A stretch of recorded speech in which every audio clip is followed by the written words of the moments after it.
زندگی تو نے مجھے قبر سے بھی دی ہے مختصر زمین، پاؤں پھیلاتا ہوں تو دیوار سے سر لگتا ہے۔ یہاں تک کہ آدھا دھڑ ان کا باہر رہنے لگا اور آدھا اندر۔ لوگوں نے کہا کہ حضرت گھر بنا لیجئے، بڑھا لیجئے، تو کہا کہ کیا معلوم کہ کل گھر بناؤں اور پرسوں میری موت ہو جائے تو فائدہ کیا۔ اسی طرح 950 سال یا 1000 سال انہوں نے اپنی زندگی گزار لی۔ یہ عمریں ہوتی تھی۔ صحابہ کرام میں بھی حضرت سلمان فارسی رضی اللہ تعالیٰ عنہ وہ صحابی ہیں جن کی عمر 200 سے 300 سال کے بیچ میں تھی، مختلف روایات کے مطابق۔ حضور اکرم علیہ الصلاۃ والسلام سے بہت پہلے پیدا ہوئے وہ۔ اب بڑے بڑے دوسرے مذہب کے علماء، احبار، رہبان اور بڑے مشائخ سے ان کی ملاقاتیں تھیں اور اللہ والے تھے، اللہ والوں سے انہوں نے فائدہ اٹھایا تھا۔ وہ تو آخری دور ہے حضرت سلمان فارسی کا، جب اللہ کے نبی صلی اللہ علیہ وسلم کے دربار میں وہ حاضر ہوئے اور مسلمان ہوئے۔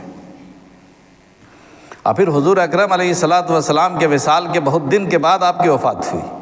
حضور سے پہلے پیدا ہوئے اور حضور کی وفات سے بہت دن کے بعد انتقال کیے۔ تو ایسے صحابی، ایک حضرت سلمان فارسی کا تذکرہ ملتا ہے صحابہ کرام کے زمانے میں کہ 200-300 سال کی اللہ تعالیٰ نے عمر عطا فرمائی، لیکن بعد میں یہ سلسلہ ختم ہو گیا تھا۔ حضور اکرم علیہ الصلاۃ والسلام کی عمر صرف 63 سال۔ اور پھر آپ نے فرما دیا کہ اب میری امت کی عمر طے کر دی گئی ہے، میری امت کی عمر طے کر دی گئی ہے۔ میری امت کی اصل اوریجنل عمر جو ہوگی، فطری عمر، وہ 60 سے 70 کے بیچ ہوگی۔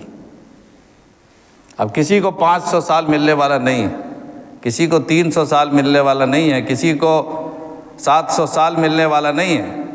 سلمان فارسی کی عمر بھی اب کسی کو ملنے والی نہیں ہے۔ اب سب کی اوریجنل عمر طے کر دی گئی ہے، 60 سے 70 کے بیچ یہ ہماری امت کی عمر ہے۔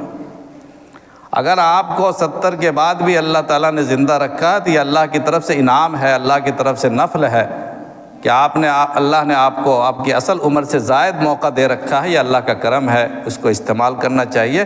لیکن اصل عمر آپ کی اتنی، تو اب کتنا کم ٹائم بچا ہمارے پاس۔